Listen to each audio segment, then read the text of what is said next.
What is the Schomburg Center? To me, it is home. The place where we come to see who we really are, not just somebody else's reflection of who we are.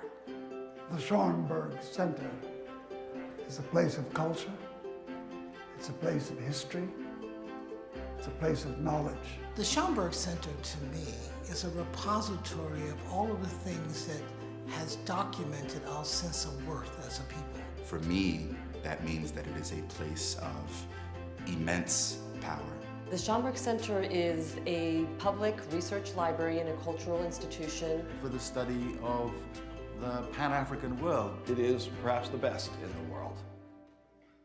My Schomburg Center is Arturo Alfonso Schomburg. Arturo Schomburg said, Black history and culture and intellect exists at a time when most people didn't believe that. He collected those evidences, and that became the beginning of the collection. And it has expanded and has grown to where it is now a world-class institution. It holds over 10 million items.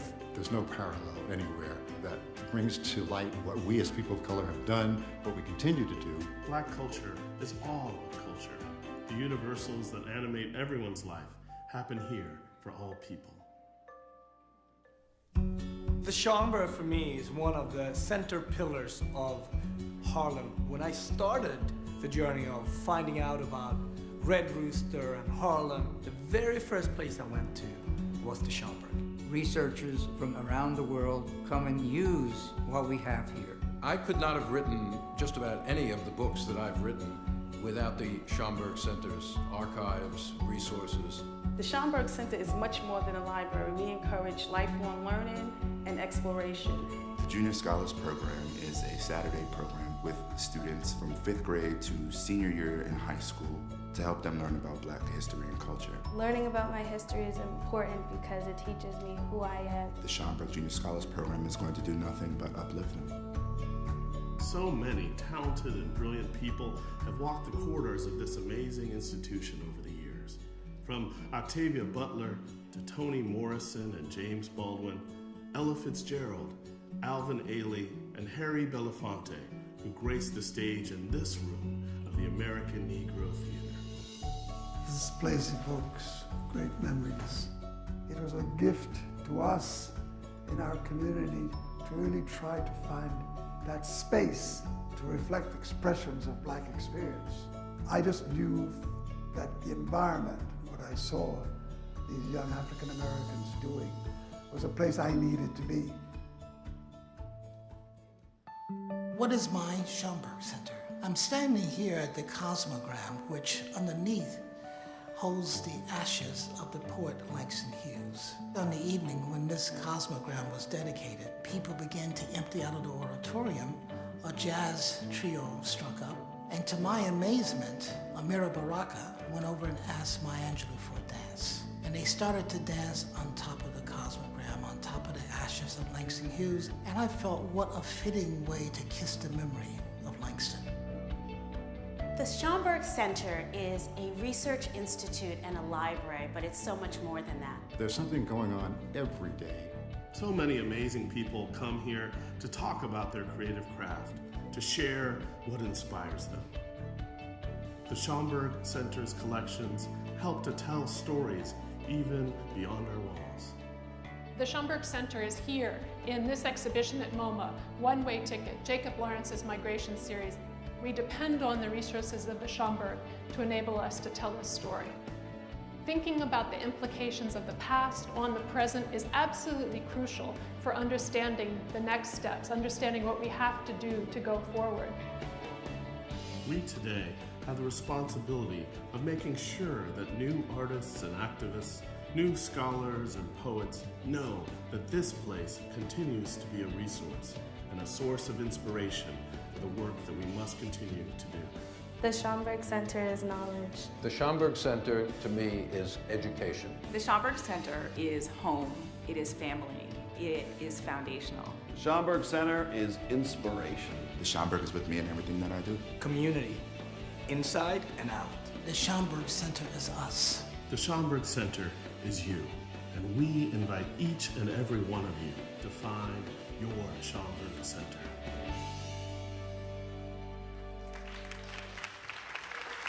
Precious Lord, take my hand, lead me on, let me stand. I'm tired, I'm weak, I'm worn through storm, through the night. Lead me on to the light. Precious Lord, take my hand and lead me on.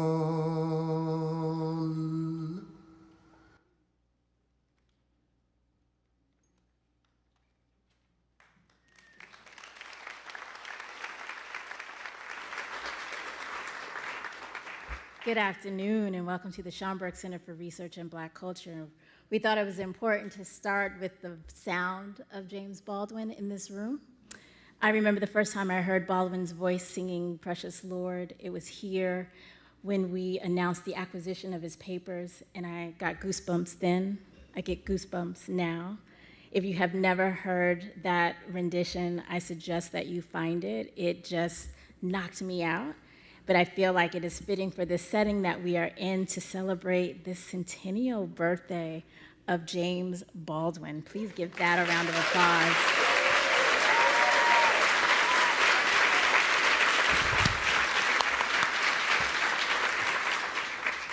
His voice, his face, it was the kind that would make you look up from what you were doing. At a party, you want to know who's speaking with such assuredness and ferocity. Not accompanied by volume or gesticulation, but a knowing. That is the Baldwin we celebrate today on the 100th anniversary of his birth. It's the voice of Mary Baraka in his eulogy of Baldwin called God's Black Revolutionary Mouth.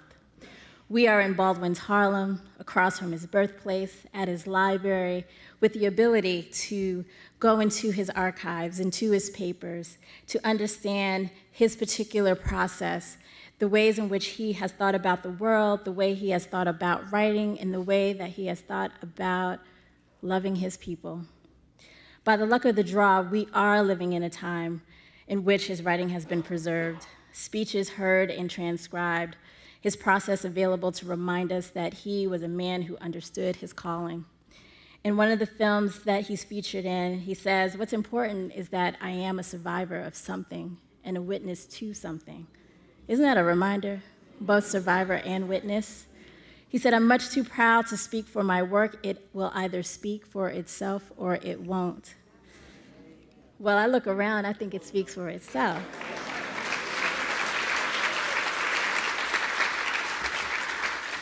We are gathered here today because the work has spoken for itself, and we keep going back to the well of Baldwin to learn more about these precedented and unprecedented times. The New York Public Library is celebrating Baldwin's birthday across the libraries and research institutions, and I hope that you will tap into much that will happen throughout the rest of the year. Our exhibition will be up, the one that many of you have already seen. If you have not, have no fear. The exhibition is going to be open right after this program, and it will be open all the way through February of 2025 when we lead into the Schomburg's centennial celebration. Right on, right on.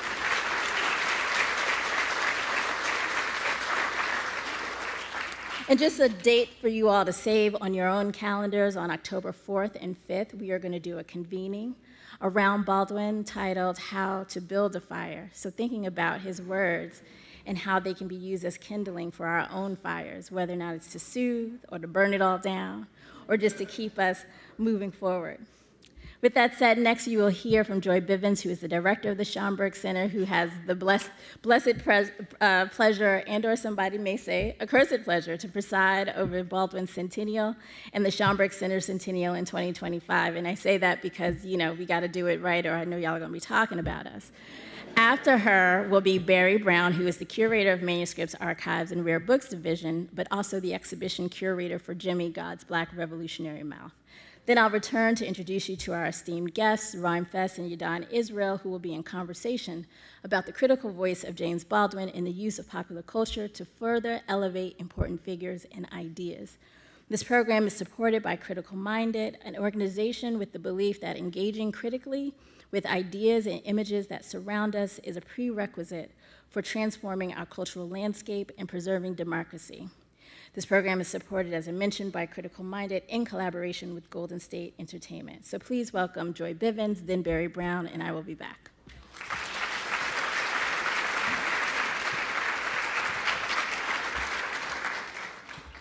Good afternoon. That is wonderful. Welcome to the Schomburg Center for Research in Black Culture. I'm Joy Bivens, and I have the distinct privilege of serving as director of this historic institution. And it's my delight to welcome you here today to celebrate the 100th anniversary of the great James Baldwin. And this, in many ways, is, Novella said it, James Baldwin's Harlem. We are across the street from Harlem Hospital, where James Arthur Baldwin was born today, this date, August 2nd, 1924. He went to school in this neighborhood. The 135th Street Library, Branch Library, which is right next to us, which we now call the Landmark Building, was his home library. And he tells us that he went 3 or 4 times a week and that he read every book that was in the library. I, like you, have been inspired by James Baldwin's words for much of my life now, and I say that humbly. I want you, if you will, with me to kind of go back in time and remember the first time you read James Baldwin. Can you recall? Can you recall? I can recall too.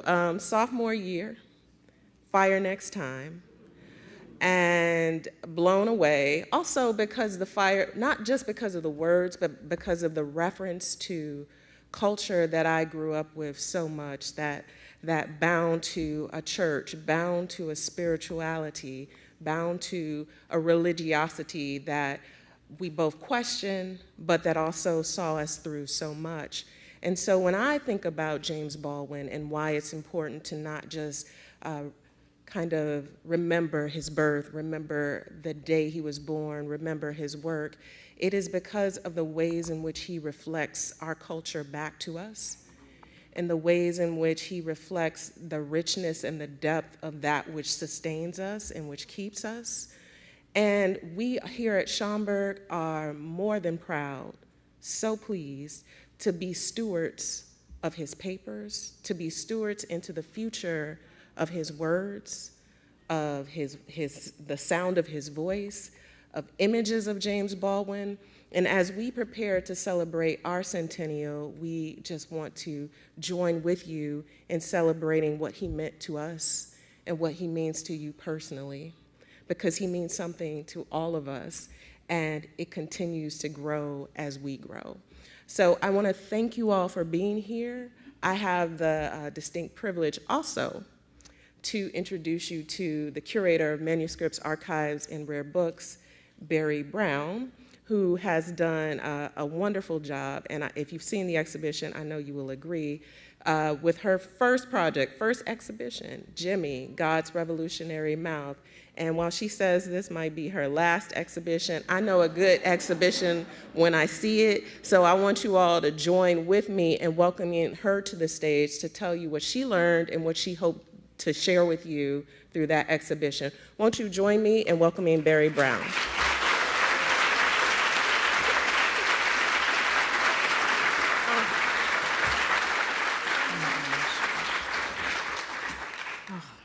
Before I go into these remarks, I just want to say, my Schomburg colleagues know that I cry very easily, so I'm going to try to keep it together during this celebratory event today, but I just want to say that I am so moved by the outpouring of love for James Baldwin on his 100th birthday. My heart has been so full.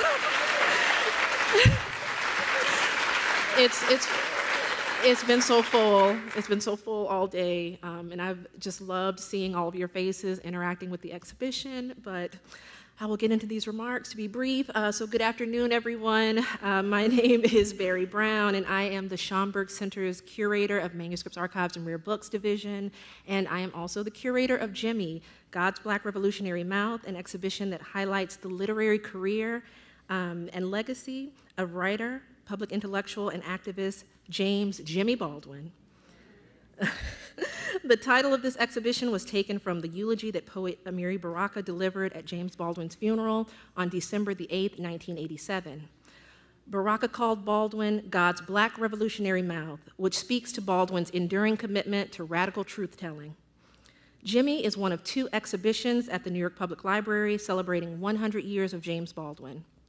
The other display, titled James Baldwin Mountain to Fire, is located at the 42nd Street Library and curated by my colleague, Charles Carter, Assistant Curator of the Carl H. Pforzheimer Collection. The story of James Baldwin's journey to becoming one of the most prophetic and influential writers of the 20th century and an international literary icon is so deeply and beautifully intertwined with the history of the New York Public Library. Teachers at PS 24, Baldwin's elementary school, noticed his love of reading and his talent for writing and encouraged him to visit his local library, the 135th Street Branch Library, which was the predecessor to the Schomburg Center for Research in Black Culture. In regards to the library, Baldwin stated, and I think Joy stated this quote as well, but the quote is, "I went at least 3 or 4 times a week, and I read everything there. I mean, every single book in that library. In some blind and instinctive way, I knew that what was happening in those books was also happening all around me. And I was trying to make a connection between those books and the life I saw and the life I lived," end quote. Baldwin attended Frederick Douglass Junior High School, which was located just a few blocks from here on West 140th Street, where his math teacher, Mr. Herman Porter, accompanied Baldwin to the 42nd Street Library to teach him how to do research. The result of that first visit to this building was one of Baldwin's earliest printed works, an essay called Harlem Then and Now, which appears in his school's literary journal, The Douglass Pilot, also on display in the exhibition. So as you can see, both library locations have a special place and role in Baldwin's early development as a writer. Before Baldwin died in St. Paul de Vence, France in December 1987, he expressed a wish for his papers to come to the Schomburg Center. It took some time, but in 2017, 30 years after his death, it takes a little time, for these papers to get here, but the Baldwin papers finally came to the Schomburg, where they are joined by the archives of people who he knew and loved in life, including Maya Angelou, Malcolm X, and Lorraine Hansberry, just to name a few.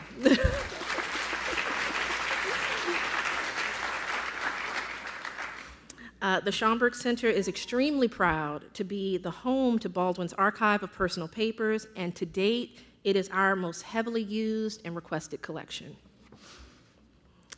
Both Baldwin Centennial exhibitions have been 2 years in the making, and it has been an absolute honor and privilege to have the opportunity to take a deep dive into Baldwin's papers and to curate an exhibition of this magnitude. There's no way to completely encapsulate someone's life and career in an exhibition, especially someone whose literary legacy is so rich. Many of the items are on public display for the first time, so I really wanted to offer visitors a glimpse into James Baldwin's creative process and evolution as a writer from childhood to death. Some of the things you can expect to see on display are his literary publications from childhood, handwritten and typescript drafts and notes from his most famous novels, essays, poems, and plays. You will also find a variety of items such as correspondence from the Maya Angelou papers and the Lorraine Hansberry papers, and a manuscript page from the papers of Quincy Troupe, who conducted Baldwin's final interview. This exhibition extends beyond just the papers, and it includes items from our Art and Artifacts division, our Moving Image and Recorded Sound division, our Photographs and Prints division, and the Jean Blackwell Hudson Research and Reference division. Every single division in the Schomburg Center is represented, so visitors also get to experience Baldwin across formats. I'd also like to highlight our exhibition audio guide, which features illuminating insights from poet Dante Michaud, Dr. Imani Perry, and Dr. Rich Blint. The audio guide is narrated by the incredibly talented musician Michelle Indigiocello, whose album, I know, right? So Michelle Indigiocello's album, No More Water, The Gospel of James Baldwin, is out today. Okay? Yes.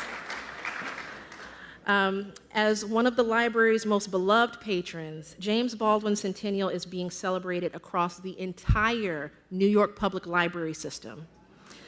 Yes, yes.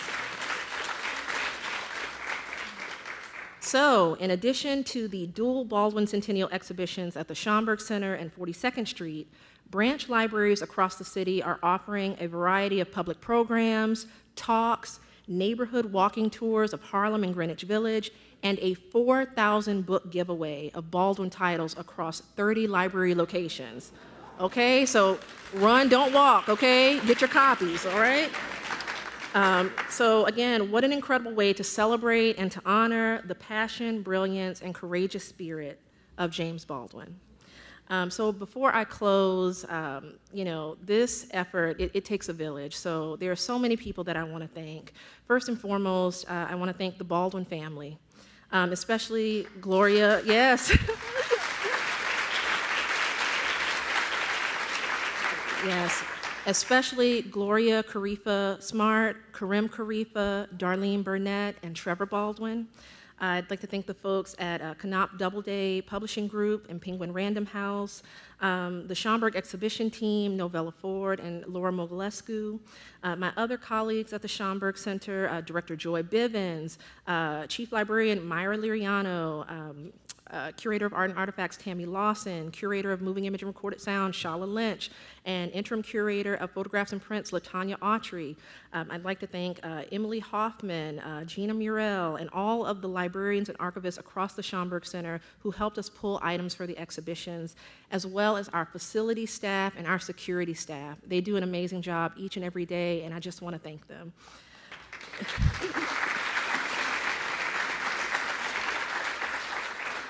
I'd also like to thank one of my colleagues at the 42nd Street Library, Carolyn Vega, curator of the Henry W. and Albert A. Berg Collection of English and American Literature, who loaned their 1940 issue of The Magpie, as well as our colleagues in conservation, the Registrar's Office and Collections Management, and last but certainly not least, I'd like to thank my fellow co-curator, Charlie Carter. Please go see Mountain to Fire at 42nd Street as well. So I'd like to thank you all once again for joining us on this momentous occasion, and I will close my remarks with this simple message. On behalf of the Schomburg Center and the New York Public Library, happy, happy 100th birthday to you, James Jimmy Baldwin. Yes, yes.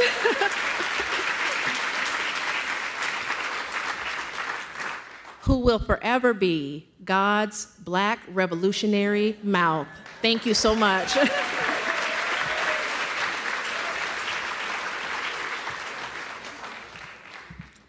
I will not be long now. Thank you all so much for being here for the exhibition. Thank you, Barry, for giving us such rich text and works from the archive to see, to tell people about, to return, to tell our neighbors about. I hope the Baldwin family is pleased with what they have seen. I know it was busy, so you all may not have seen it yet yourselves, so hopefully you will have a chance to get into it right afterwards. The first program that I had the opportunity to do at the Schomburg Center around Baldwin was called But Then I Read Baldwin.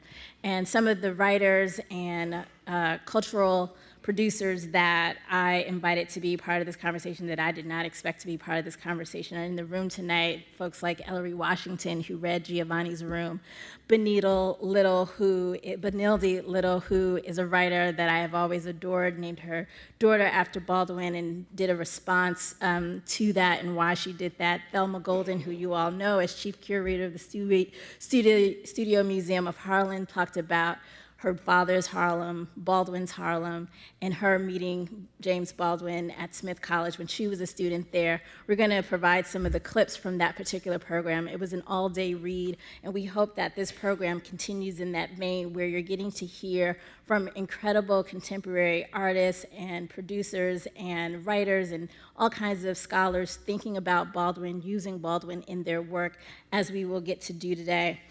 Shay Rhymefest Smith, as I mentioned earlier, will be in conversation with Yahdon Israel. Rhymefest's latest project, James and Nikki, A Conversation, is inspired by and includes clips from the historic 1971 conversation between James Baldwin and Nikki Giovanni. How many of us remember that from Soul?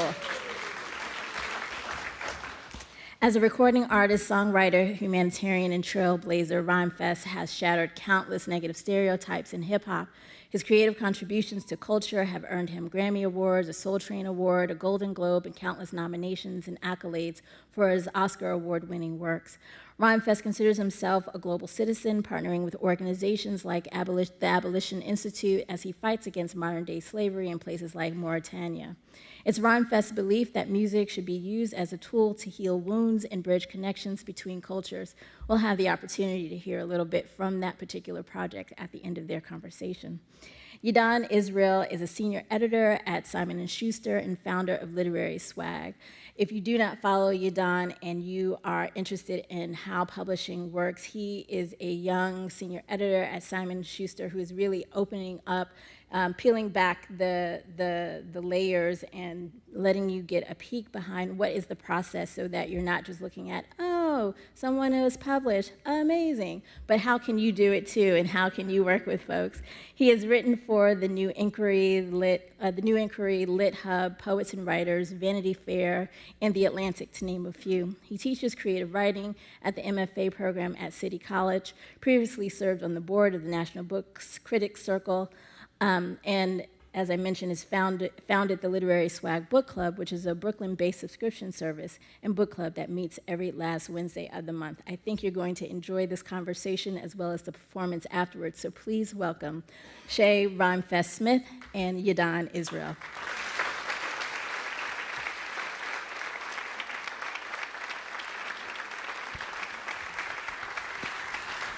Check. How y'all doing? One more time, call and response. How y'all doing? All right, this is a lot of people. The whole room is packed. I've been in this room where I could see the empty seats. This is a beautiful thing. So before we start, I want to give some context. So we got a finite amount of time. And I say that to say this. We're going to make sure that we keep this conversation concise, succinct, and powerful so that we can give more time to y'all to ask questions. That means ask questions. Please don't sell the demos. Don't frame there's some people where there is no question in sight. Please make sure you got questions. So there's 2 mics in the back behind y'all if y'all in the front, and in front of y'all if y'all in the back. But we want to honor y'all, everybody who traveled here. So we're going to keep it succinct. So we asking you to do the same. We on the same page? All right, now we gonna cook now. Let's do it. All right. So, Yeah. All right. Yeah. All right. So I want to start this with the first thing, and I'm going to break a fourth wall again. I know the irony here, obvious. We're here to talk about a project inspired by the conversation between James Baldwin and Nikki Giovanni, a black man in his 50s, a black woman in her 20s. There are 2 black men here, not a woman. I understand that. And because I understand that, I want to start the conversation from a space that honors the feminine principle and what she represented in that discourse, not from an intergenerational standpoint, but in what she was challenging James Baldwin to think about in that conversation. So with that being said, that what is lacking in terms of representation will not be lacked in terms of the discourse between this brother and I. So Rhymefest. Yes. We're going to start the conversation. I need to know, where were you in your life, time, give context, when you first encountered this conversation between Baldwin and Nikki that informed this project that you started, that you created? I was going through a divorce. All right, well, that's okay. I was going through a divorce, and my mom had came to the house and everything was dark and the dog was sick and the plants was dying and the lights was flickering, and I don't know why, but what I realize now, looking back, is that divorce is death. It's the energy of death. And I was sitting in the energy of death, and I don't know what made my mama come over, and she lives 2 hours away, and she came out of nowhere and knocked on the door, and she came in, looked around, hey, where's your wife? Yeah, Ma, I got some food in here. We're going to do this and this. And she did all of that with me. And then she said, where's your wife? And I said, she left. She's not coming back. And she said, you know, go get me a pot. Go get me some soil. Go get me some. And I'm like, okay. And I'll go get the pot and soil. So you just had soil in your crib? Well, in the pantry. Okay. You know, we got plants. Gotta have soil. So my mother dumps all of the soil from the plants onto my living room floor and starts repotting right there in the living room. I said, Ma, what are you doing? She said, this plant is not dead. These are 2 plants in here and the pot is too small and they choking each other. You gotta separate them so they can grow apart.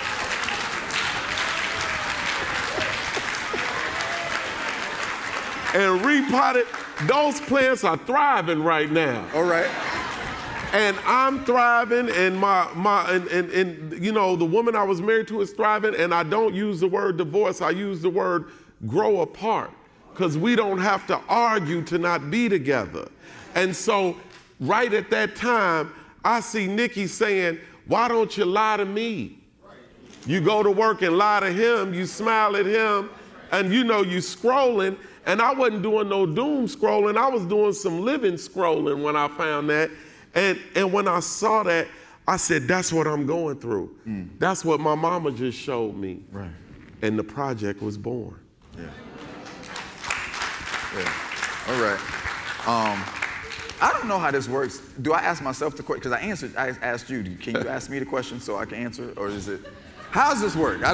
We're talking. I'll answer the question. So where I was not getting divorced. But I was, when I first encountered this project, I was 19, 20 years old, Pace University. And I applied to Columbia as a joke because I thought I wasn't going to get in. Because I couldn't conceive of getting in. So I was like, wouldn't it be funny if I got in? And then the mail came and it was like, you in? I was like, oh shit. Excuse my language if there's any kids under 18 here. And so now I'm at Columbia, and if anybody who's ever attended Columbia University, one of the most beautiful things about Columbia is the archive, the library. And I was a big Baldwin fan. Everything I read, every quote, it was like everything was Baldwin, and I found a transcript version of the conversation. So I didn't even see the video. I didn't even know there was a video out. And when I read the discourse between them, it was at that time that I was still very much centered in the black heteronormative narrative of black men. So much of what I was reading was black men. I wasn't reading black women like that. So what Nikki provided for me at that time in my life where, and when I say metaphor, like you said, you were in a time of death. I was at a time where I could not conceive and I did not take seriously that if I thought I could do something, it could be done. Which is why I applied to Columbia, not because I thought I could get in, but because there was no way I can conceive of getting in. So when I encountered those 2 voices in conversation, I'm seeing a voice that I had heard from middle school, my aunts, my sisters, like girlfriends that I had never allowed in, that was able to enter because I was in a space where it was like, I know now I need a voice like a Nikki. To go further in my life. So that's when I encountered it. Yeah, you know that voice you're talking about that sees your blind side, that counters you when you are against yourself. You know, it goes into the conversation when James Baldwin says, it takes a long time to learn a little bit. That's become the motto of my life. Yeah.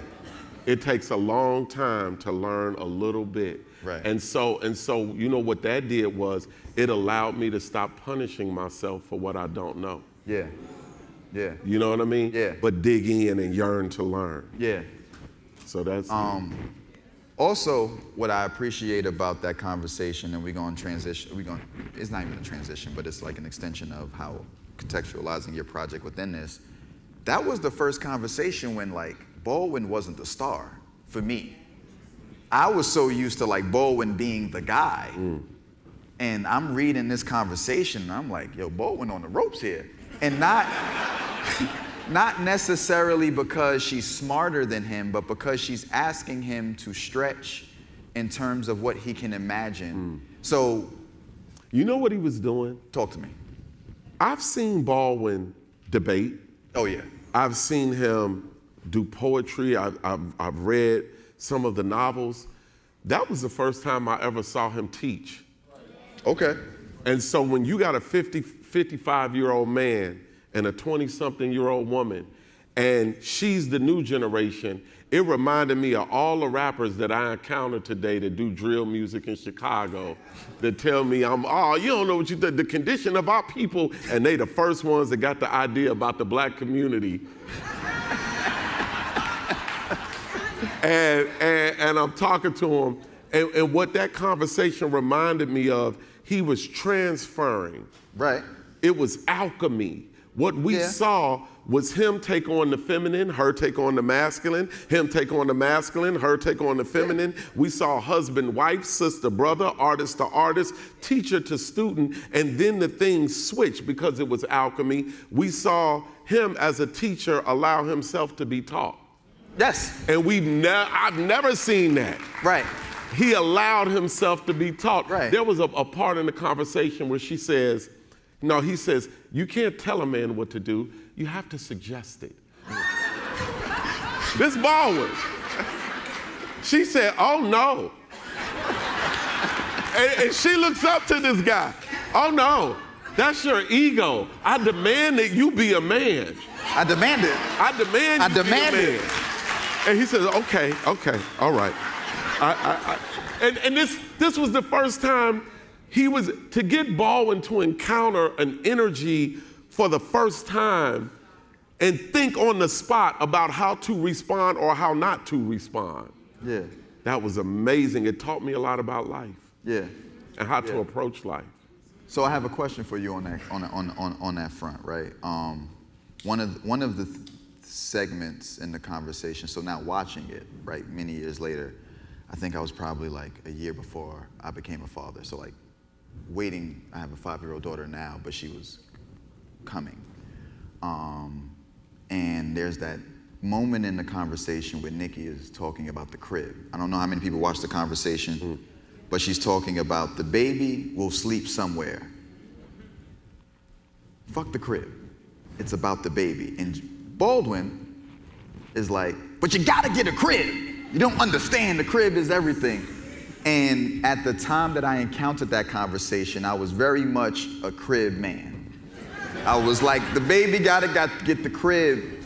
And I wanna ask you, and I'm gonna share it, because I'm getting crazy feedback. Oh my God, I'm sorry, y'all.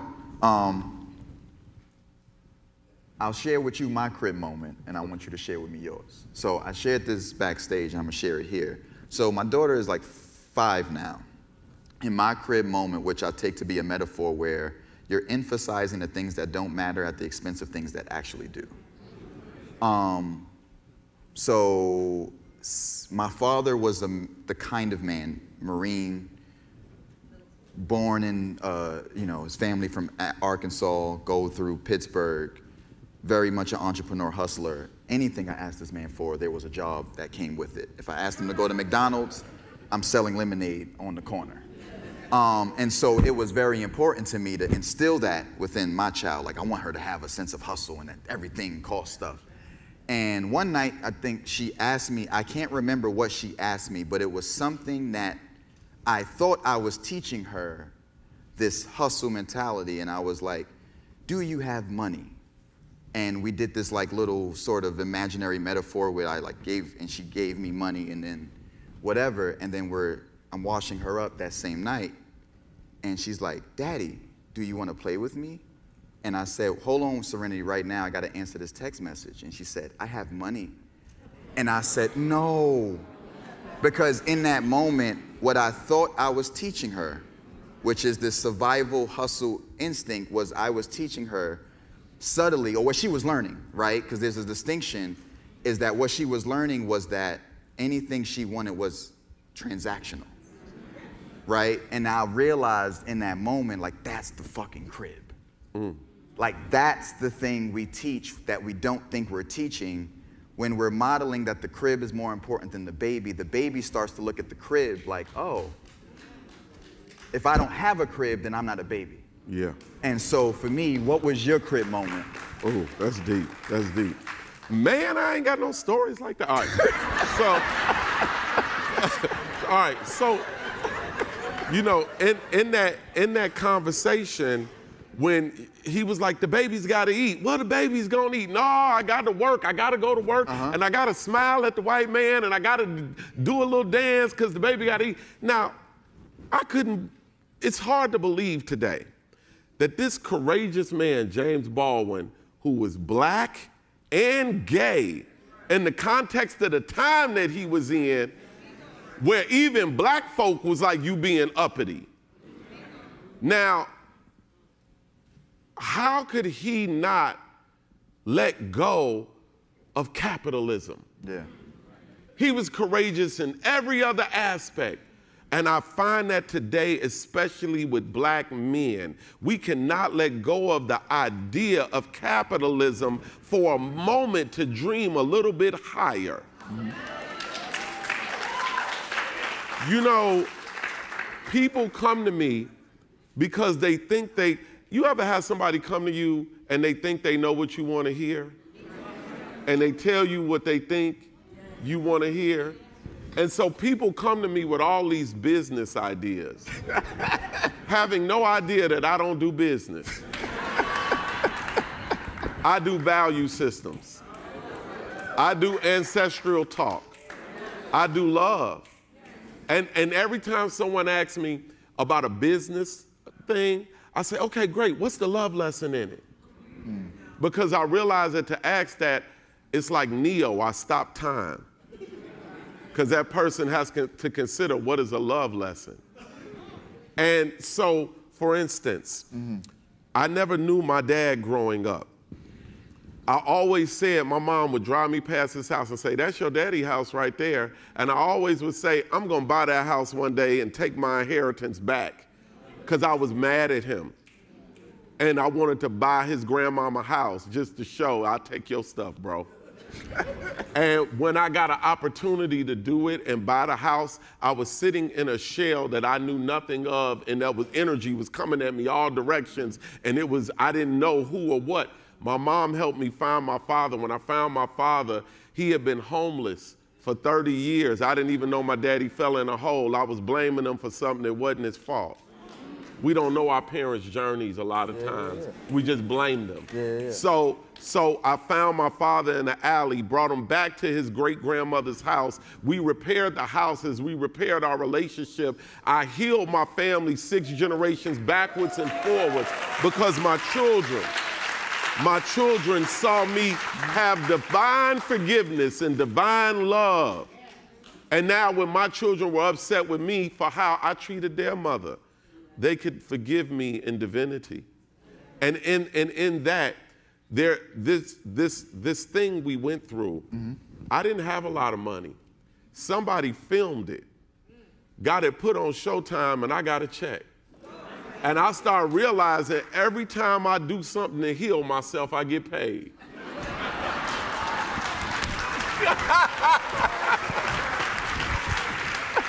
In my life. Yeah. And everybody gonna tell you no. But the thing is, we've been programmed, even Baldwin, programmed so tightly. Yeah. And when it's tight, it's ready to break. Yeah. So that's why so many black men are missing, hurting, suffering, traumatized, can't talk about it or admit it. Yeah. We wound so tight. I bet you, if you can get somebody to just let go of the idea of we got to get this money, you'll see the heart loosen up. Yeah. and things will start healing. You'll start getting some money. Yeah. I find it both profoundly touching and profoundly disappointing. You talked about capitalism and you ended it with money. Yeah. Just gonna say it. Just gonna say it. But I'm taking money as metaphor as value, right? Boy, you. So I want to contextualize it in terms of the project, right? So like one of the things when you also talk about Nikki, younger generation, there was also a subtext of their interaction where there was an anger she was coming from that she wanted Baldwin to confront and sort of acknowledge. And we see that anger. Anybody who has Instagram or Twitter sees this anger in the space of, if you watch these podcasts, what are you bringing to the table? If you watch these, the TikToks, I'm not going to the Cheesecake Factory. So much of the discourse is about the other person. But one of the brilliant things you do in your project and the song Triggered is you have, and anybody who doesn't know, I'm gonna scaffold this so you understand the context, is that on every song, Rhymefest is in conversation, trading bars with a female MC, where they're both coming at in the sort of dialectical model of like, we only can come to a sort of synthesis if we hear each other. And in the song Triggered, both of the refrains from both artists go, it's not you, it's me, right? So whereas the internet discourse and the bitterness and the resentment that exists on there is like, I'm fine. It's the other person that needs to adjust in order for us to get together. What you do is you invert it to be like, it's actually not you, it's work I have to do. What allowed you to be able to frame that as a thesis of the project, to like shift the notion of what needs to happen in order for us to move forward, to not be on somebody else, but to be on ourselves? So when I'm in Chicago, I teach. I go to different schools, youth programs. I teach impact writing. I teach narrative writing. And I did an exercise with young men and young women where I said, okay, break up with someone without saying we're broken up. And what I would notice is all the boys would get up and say, remember when you did this and you did that? Yeah, I gotta, you know. And a lot of the young women would come up and say, it's not you, it's me. There are things that I have to work on with me and you didn't do it. And I'm like, wait a minute, but it was him. And I noticed that a lot with young women. They blame themselves for everything. Young men shift blame. And so when Halix and I were doing this song, the first song, Triggered, the first verse she sent back to me said, danger's in the room, but it's not you, it's me. And I said, oh no, it's not you, it's me. And we're trauma bonding through that danger we both pose to one another. And that's, a lot of our relationships are trauma bonds. I'm trying to I don't know how to, I got a 16-year-old daughter right now.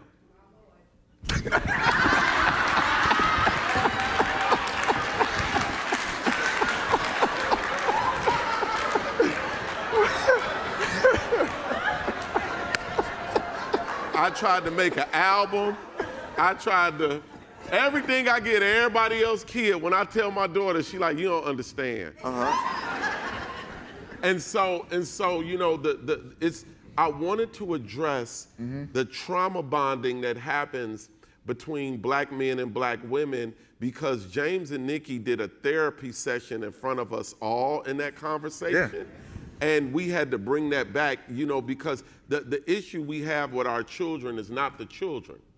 We always say something wrong with the kids. What's wrong with the children? Like they fell out of a coconut tree. And so, Rhymefest 2024, get your ballots ready. Like they fell out the coconut tree. The issue we got, the issue we have as a community, it ain't the coconut, it ain't the roots, it's the bark of the tree, it's the relationships we have with each other, it's the branches across. So, you know, the way I'm looking at it is, until mama and daddy, baby mama and baby daddy, man and woman, can fix our relationships, it's going to be hard to heal the children.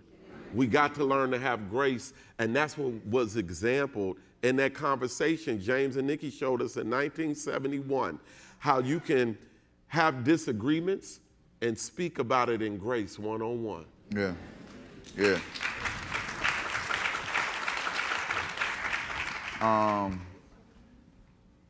Something else I want to like talk about refer to my notes. That's brother. okay. Feel like Seth Meyers on here. So you have an album. The song "Who You Talking To." Who you talking to? Which is like an internal dialogue, where it's you talking to yourself, and you talk about like wanting better in the song, and then like I'm about to turn on this PS5 and play 2K, so to speak. And I understood this as like, you know, that saying we say like, if you knew better, you do better.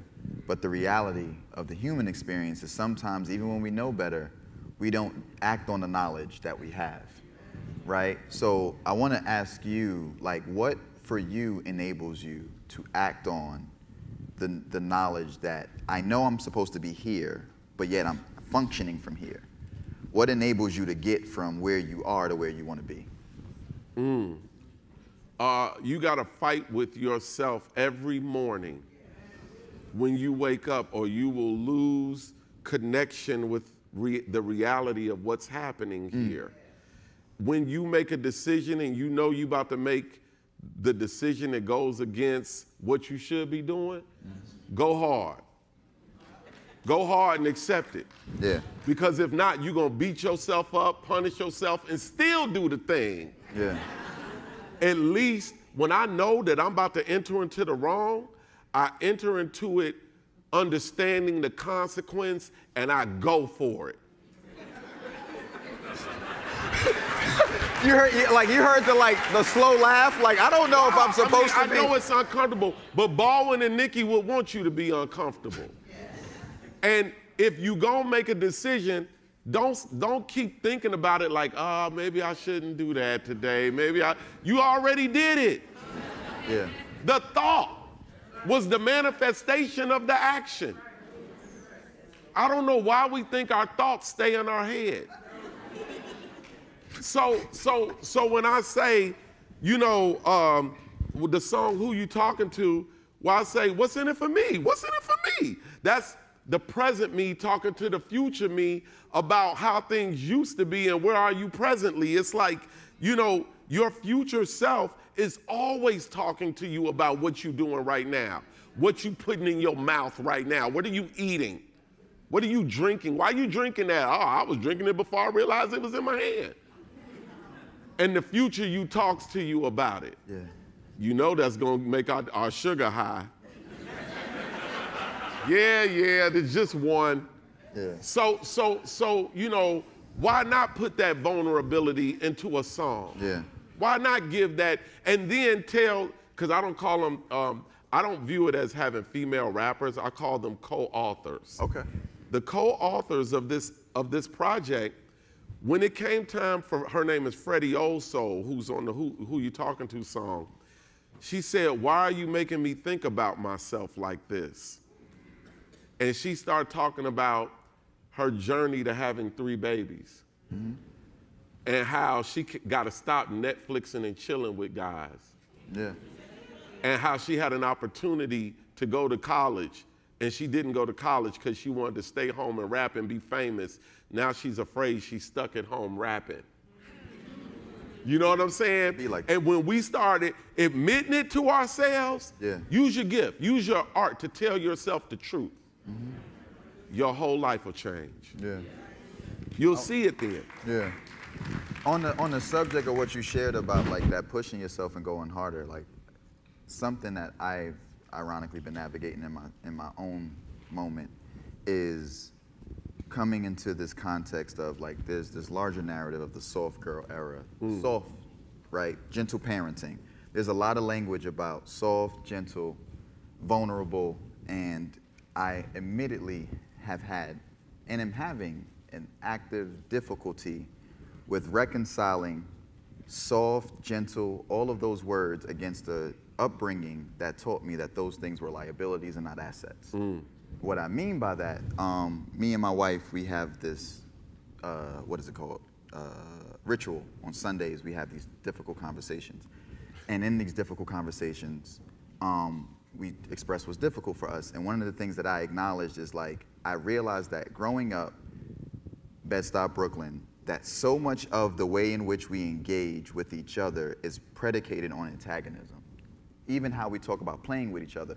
If you told me right now you ain't like pickles, you know what I would do? I would get a pickle and chase you around the room with it. Because that was how I was raised. It's like, if you gave me your weakness, that was the punchline. But what I subtly understood with that dynamic is that when that becomes the way you engage with people, your defenses is up. Because you are simultaneously not wanting to reveal who you really are, because you know that that's going to be the thing that becomes the thing used against you. And so like in my own dynamic about what's in it for me, I've been grappling with this thing about like, if I become more vulnerable, if I become more engaging, am I still myself? Which is the self that I understood myself to be growing up in Bed-Stuy, who like would make a joke and then somebody would crack a joke back, and I pride myself on, you know, roasting somebody, right? But then it's like, am I not the roaster no more? Does that mean I'm sensitive? And it's like, but what's wrong with that? And I don't have answers for what you're saying, but when you say go hard, the word hard, like I've been like reevaluating all my language in pertains to what you said. Is like, maybe the language isn't, for me, not saying for you or for y'all, go harder, but it's like, what does it look like to let up on yourself? That like, actually, my whole life, I've been being too hard on myself. And what if I admit in moments where somebody says something, they go, yo, oh, you tight? And it's like, you know what, I am tight.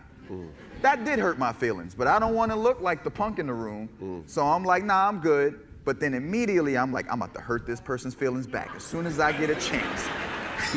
And I've just seen, in terms of the past, present, and future me, my future me isn't necessarily my voice, but my daughter's. Let me ask you this. Yeah. Do you believe, as soft as Jesus is, that he went hard? I believe that, yes. That's all. But I mean, but you know, because no, don't try no. We got to do this because Jesus is also the Son of God. So it is not a model. You're the Son of God too. No, all right. Okay, that's good. That's good. You're good. The reason why I'm saying yes to what you're saying is like, I recognize it to be a process. So like, recognizing the God in me is the process. Yes. Right? And what I want to, what I'm learning to model, and coming back to the conversation, coming back to the album, and why I call it a dialectic, is that like, no one arrives at their answers from the first step.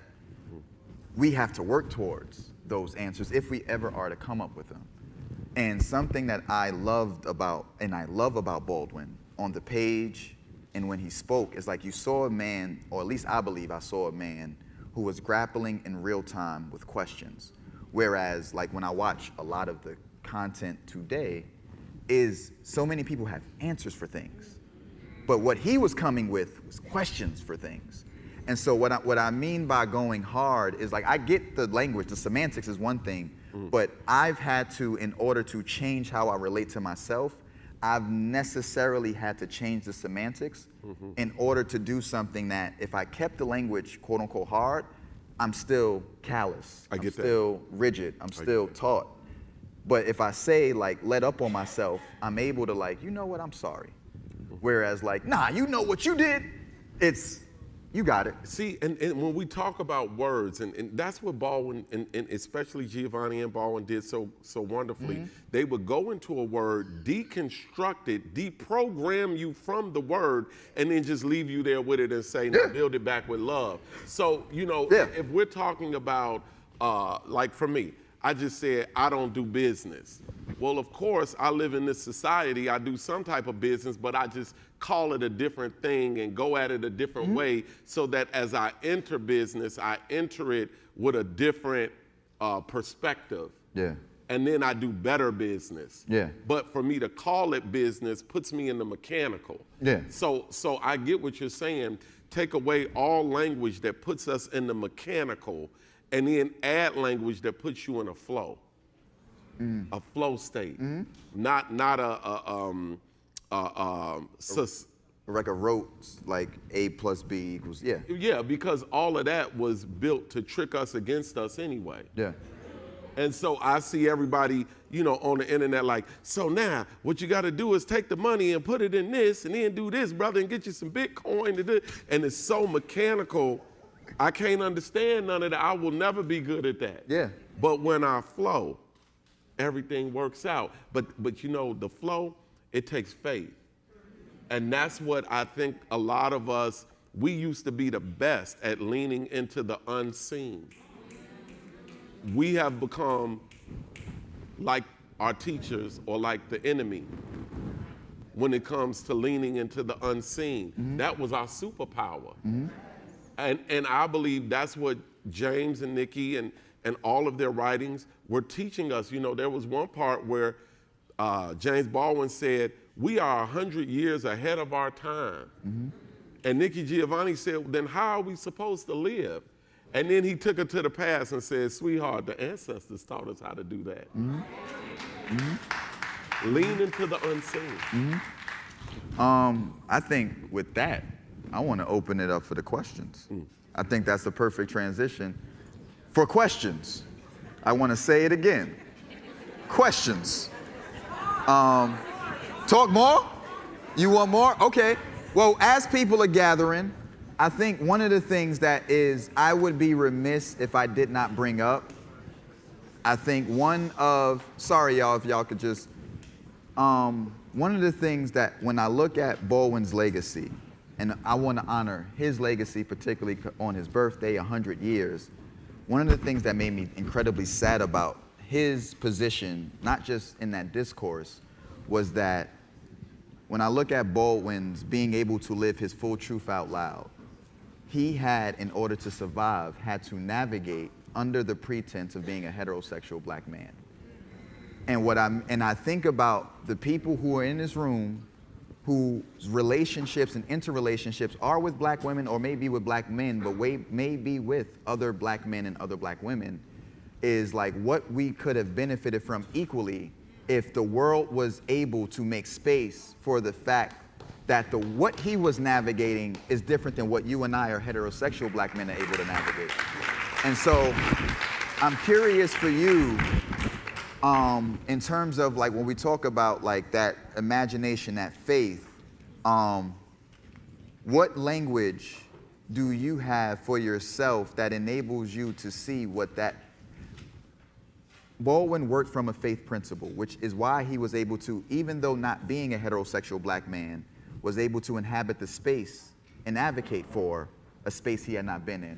What enables you to advocate for spaces you have yet to exist in? So what Baldwin, how I perceive what he did in those moments, he kept Christianity and took away the dogmatism.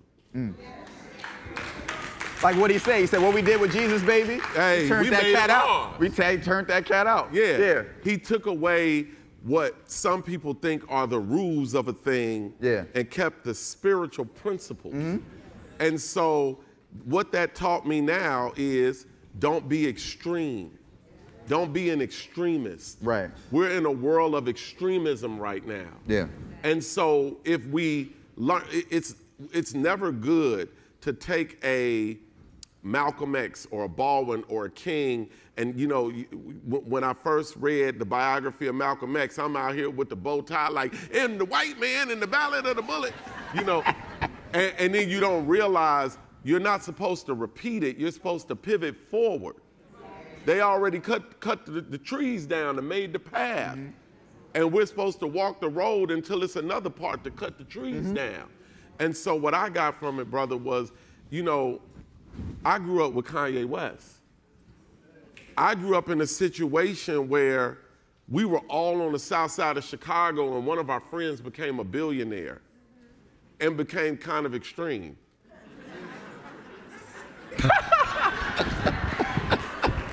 A little bit. So, but still be loved by people who love art. He's an artist. And one of the things James Baldwin says is, the artist's job is the same job as a lover. It is to make one question what one believes. So in the true form of what James Baldwin views as an artist, here Ye is always making the world and people and friends and question everything. And the only thing when I'm in that orbit and in that environment, how do I keep grounded in that environment? Well, I just say, hey bro, that just sounds a bit extreme. And he know I'm not an extremist. And so what I got from Baldwin and what I use moving forward is stay close to your roots, stay close to being grounded, always have somebody around you who can remind you, even if they get on your nerves, you shouldn't like your lawyer. You're not supposed to like your lawyer. He's supposed to tell you things you don't like so you can overcome it. You're not, your brothers and your sisters are not always gonna say things you like because they feel like they have the right to question you and make you question yourself. That's okay. Don't not see your brothers and sisters for years because you don't like what they said to you. Stay grounded. And I think in that groundedness, the village will continue to get stronger, to move forward, and children will learn. That's what I got from it. Brother man. All right. So we gonna transition. I feel like an anchor. We gonna transition to the questions.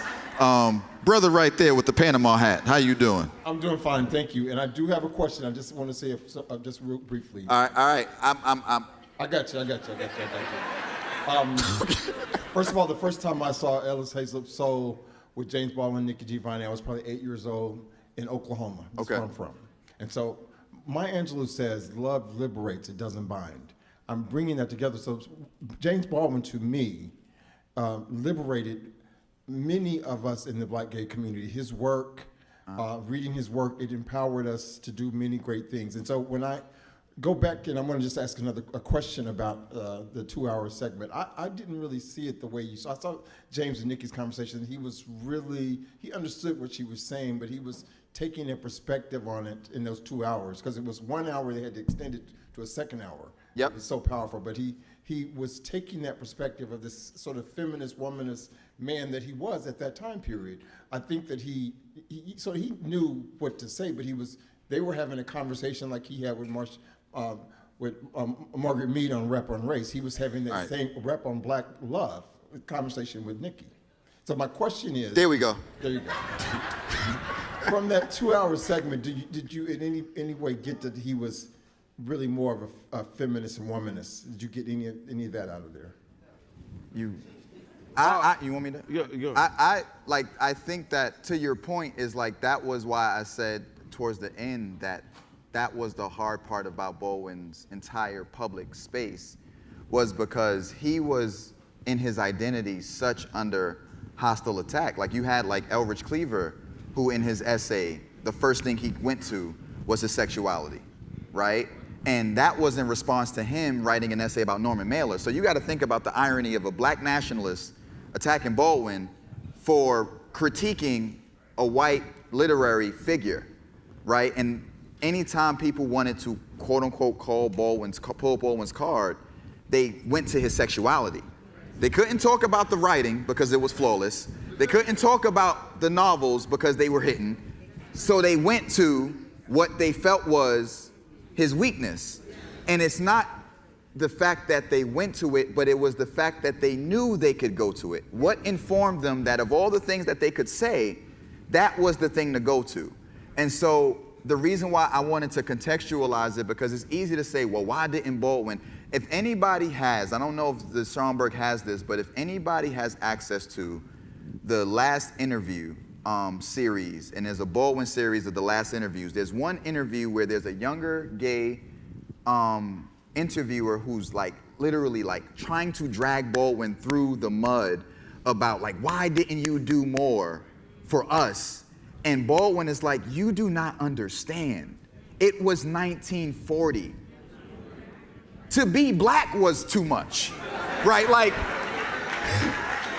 and I'm not saying that as an excuse. It's about like, there's a difference between excuse and context. And what happens, and you said this too, intergenerationally, we try to eradicate the context in order to embolden our judgments. And until you understand what that person was navigating in context, you cannot have any judgment.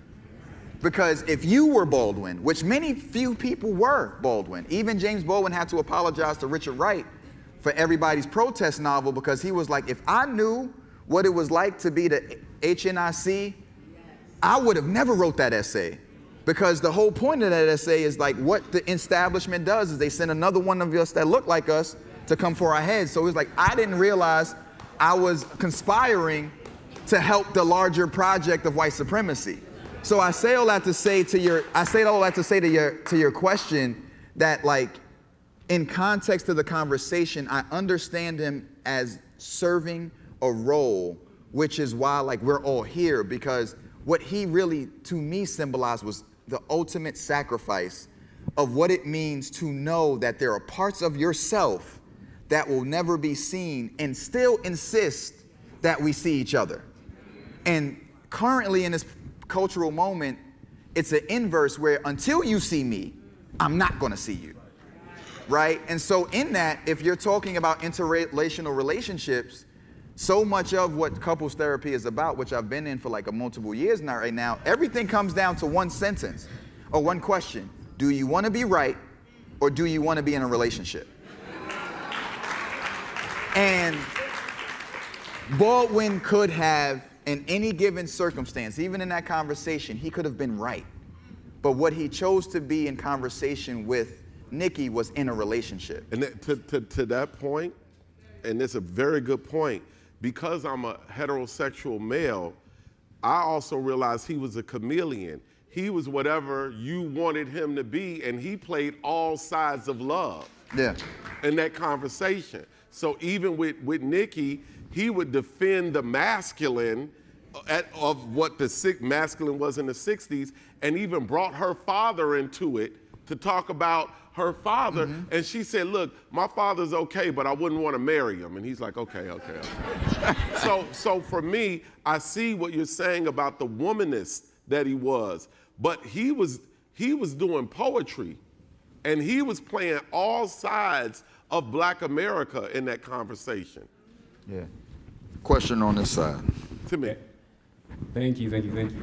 Interestingly enough, that question actually relates to mine, and let me just say thank you guys both for your reflections. A couple things. One, I know. Oh wait, hold on. I really, because we have to respect the time. Okay, it's the question. Okay. I guess TLDR. You guys only mentioned Baldwin's sexuality once at the very beginning, like I think at the end, Yahdon, and then obviously with the questions you addressed. And given that we're celebrating his 100th birthday during a time where queer people, Black queer people especially, are facing increasing persecution, shouldn't we be more vocal in proclaiming and celebrating his queerness? Are cis-het men the ones that should be sitting here contextualizing his sexuality? And how can we ensure that discussions about his contributions don't erase that critical aspect of his experience? Again, this is coming from a place of love. I'm just, like, how do we ensure that other voices are coming to the fore? And to what you said, it was like, that was why I made it a point to end the conversation with the queerness, right? Is like, the hard part of any, first of all, let's just break the fourth wall. When you get asked to do any of these things, you get asked, and you could decide to say yes or say no, and we can be romantic about who should be up on the stage. The truth of the matter is, sometimes we are in positions that mean that we have to think about the people who aren't here. And so the reason why I started the conversation even from, I said it, the irony of two Black men talking about a project between a Black man and a Black woman based on a project about a Black man and a Black woman, and we can like do the thing of like, well, it should be this person, but they asked you. And so what I would just say is like, for all of us, when we find ourselves in this position, the easier labor is to just sort of concede it to this romantic notion that someone's gonna be the person who fulfills that, but sometimes you're gonna be called in these spaces where those people aren't there. And the challenge really is, how do I advocate for people who I don't represent in my own being? And when I say advocate, and this is why I said about Baldwin, is like, even as a Black homosexual male, he still advocated for Black heterosexual masculinity. even in his writing, if you never seen him and you never heard him and you read his writing, it would not occur to you that he was a gay black man, right? And so what I am, and you can answer this to the best of your ability too, is like what I am learning to do is not just believe that just because I'm a black heterosexual male, the only group in which I could advocate for or speak to or make people aware of is the group that I personally represent. It's like I can call the question up, and to your point, I can't speak to the depths that someone else sitting in the same space could, but what I am hoping to model is that sort of, I work in publishing, right? And this is context, where in that room, what you'll get is many people who will say, well, because we don't have those experiences, we can't publish those experiences. And what you're dealing with is a lack of imagination, right? Because it's like somebody has published a book about gardening and that editor don't know shit about gardening, but they can stretch. That person may not know shit about how to make a cookbook, but they can stretch. But when it comes to our stories, what they hide behind is like, well, I'm not gay, I'm not black, I'm not queer, I'm not Asian. And that becomes a way to continue to build the wall about why they can't do the work. What I'm trying to model, and I'm not saying I'm successful at it, is even when you can be in these spaces, how can we all think about who's not in these spaces? And so like, that's the best answer I have for you is like, the way you honor it is doing what he had done. Because to watch this man do as much for me as a black heterosexual man, it enabled to see like, he's not able to do for me what he's able to do. He can't do for himself what he did for me. And so I'm honoring it by even bringing that question up. So like, that's my answer. Rhymefest. You know, I made it a point on this project, and I pray everybody, when you have a moment, it's 30 minutes long, go listen to James and Nikki, a conversation. I made it a point to have queer voices on the album. And you know, some of the women co-authors, that I call women co-authors, may define themselves differently.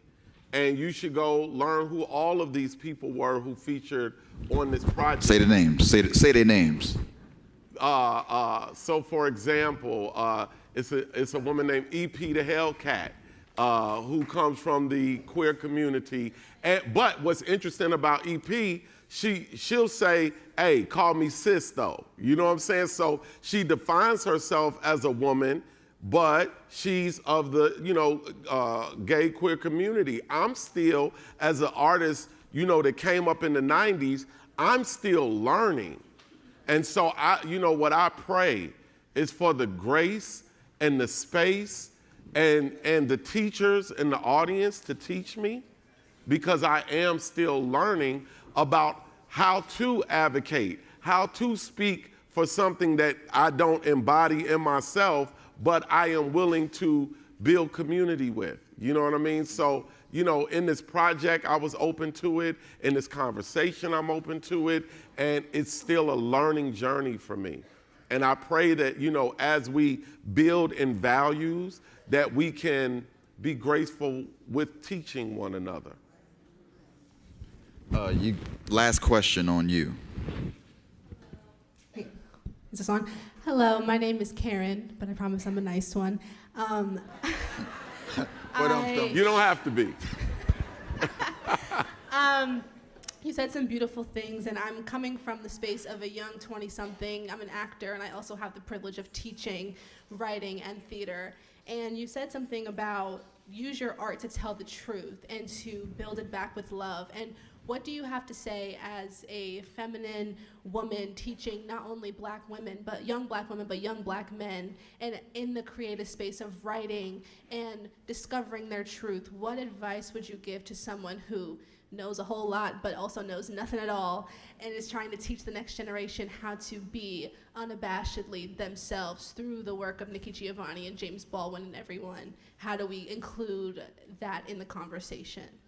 So I had some really good teachers in my life. If you grew up in New York or you're in New York, you got great teachers right at arm's length. In Chicago, we got people like, I can call Reverend Jesse Jackson right now. I'm right down the block from Minister Farrakhan. We went to Gwendolyn Brooks School. Gwendolyn Brooks in Chicago. One of my greatest teachers was Dr. Donda West. And one of the things Dr. West would do, she was a Fulbright scholar. She was the dean of the English department. She knew Russian poetry, but we would play our music for her when we were 13, 14, 15.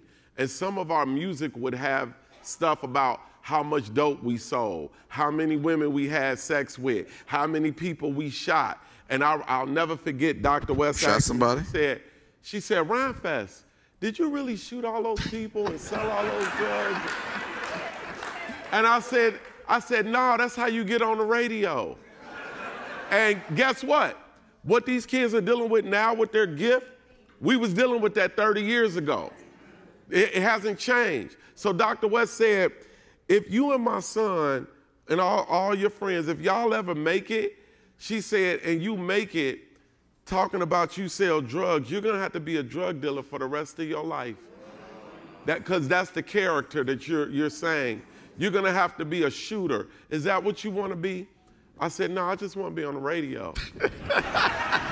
And so she said, so Dr. West would ask us questions about our family, about what we wanted in life, about our dreams, and then she would turn around and say things like, that's the best rap you ain't wrote yet, the truth. Your own story is the best story that we never heard. So then when you would hear things like, we all self-conscious, I'm just the first to admit it. That came from Dr. Donda West. She wrote that line. So what I would suggest, as long as you teach students to tell their own stories, you'll have a bunch of different stories. All right. And on that note, I'm going to hand it over to Rhymefest, who's going to take it into the next stage of this program, brother. It's been an honor to be in conversation with you. I love you. We did that shit, bro. I love you so much, bro.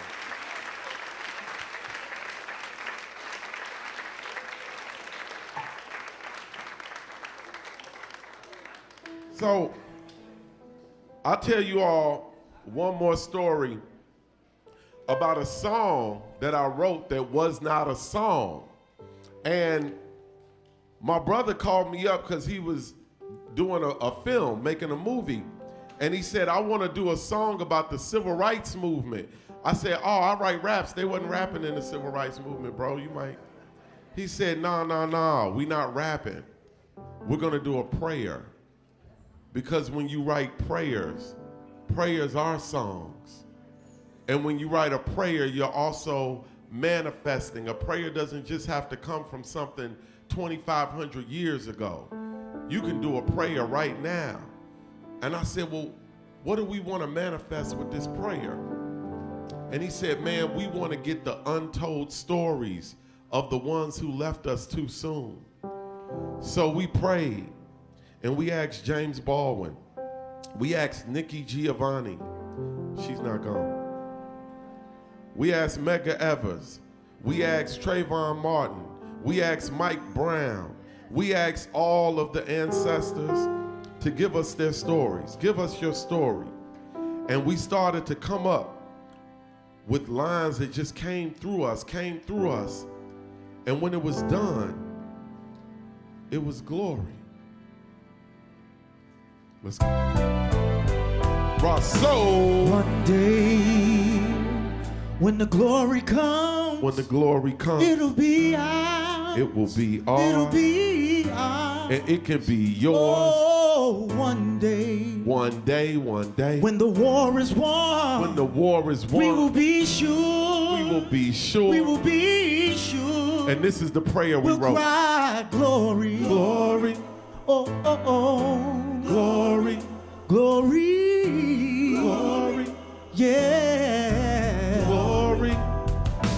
Hands to the heaven, one man, no weapon goes against. Yes, glory is destined. Every day women and men become legends. Sins that went against our skin became blessings. The movement is a rhythm in us. Freedom is like religion to us. when justice was juxtapositioning us. Justice for all, it ain't specific enough. See, that man died and spirit was revisiting us. True and living in us. Resistance is us. Rosa sat on that bus so we can march through Ferguson with our hands up. When it goes down, we woman and man up. They told us stand down, but no, we stand up. Shots be on the ground. The camera panned up. King pointed to the mountaintop and we ran up. One day, when the glory comes, it'll be ours. It'll be ours. And it will be yours. Oh, one day, when the war is won, we will be sure. Say what? We will be sure. What we cry? We'll cry glory. Oh, oh, oh. Glory. Glory.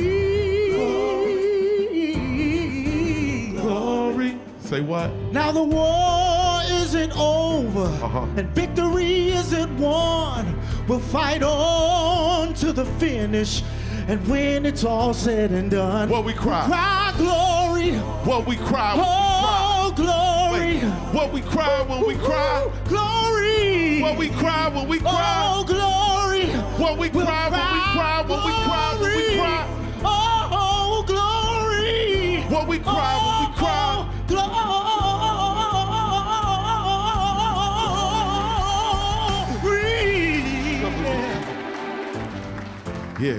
Yeah. So then we looked to the sky and we said, Selma is now every man, woman, and child. Even Jesus got his crown in front of a crowd. They march with the torch. We gon' run with it now. Never look back. We done gone hundreds of miles on dark roads, heroes to become a hero, facing a league of justice. Power is the people. Enemy is lethal when kings become regal. See the face of Jim Crow under a bald eagle, the biggest weapon. Stay peaceful, we sing. Music are the cuts that we bleed through. Somewhere in the road he had an epiphany. So now we write the wrongs in history. No man can win a war individually. It takes the wisdom of the elders, young people's energy. Welcome to the story we call victory. The coming of the Lord, my eyes have seen the glory. Oh, one day, when the glory comes, it'll be ours. It can be ours.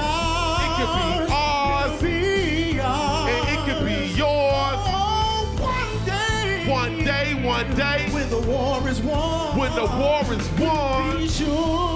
be sure, and you can be sure. We'll cry glory. What we cry when we cry, glory. What we cry when we cry, glory. What we cry when we cry, when we cry, when we cry, when we cry, when we cry. Somewhere in the story he had victory. Somewhere in the story we had victory. Somewhere in the story we had victory. The coming of the Lord, my eyes have seen the glory. Welcome to the story we call victory. Welcome to the story we call victory. Welcome to the story we call victory. Coming on the Lord, my eyes have seen the glory.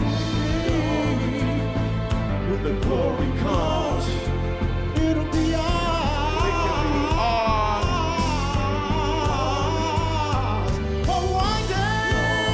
Come on. The war is won. Come on. We will be sure. We will be so sure. And what we cry when we cry. Glory. What we cry when we cry. Glory. What we cry when we cry. Happy on the day that I receive glory. And you should cry glory. Come on. Glory. Come on. Glory. Glory. Glory. Glory. Glory. Glory. Glory, glory. Thank y'all. My name is Rhymefest. And before we go, you know, give it up for Russell.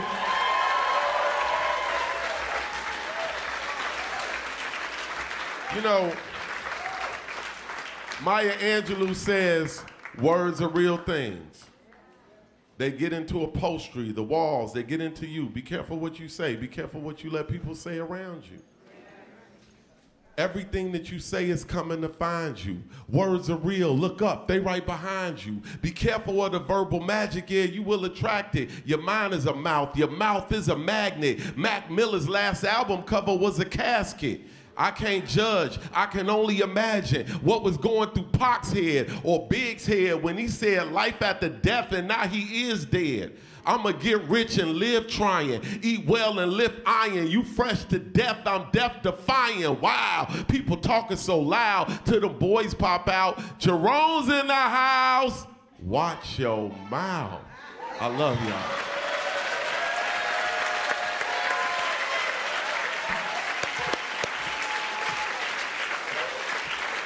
Well, happy birthday, Mr. James Jimmy Baldwin.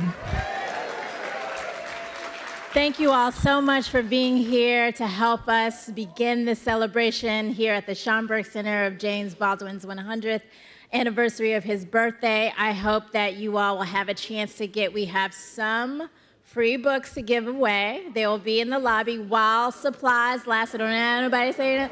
While supplies last. And have a good afternoon. There's plenty more to celebrate around the Schomburg and New York City. Have a good night, afternoon.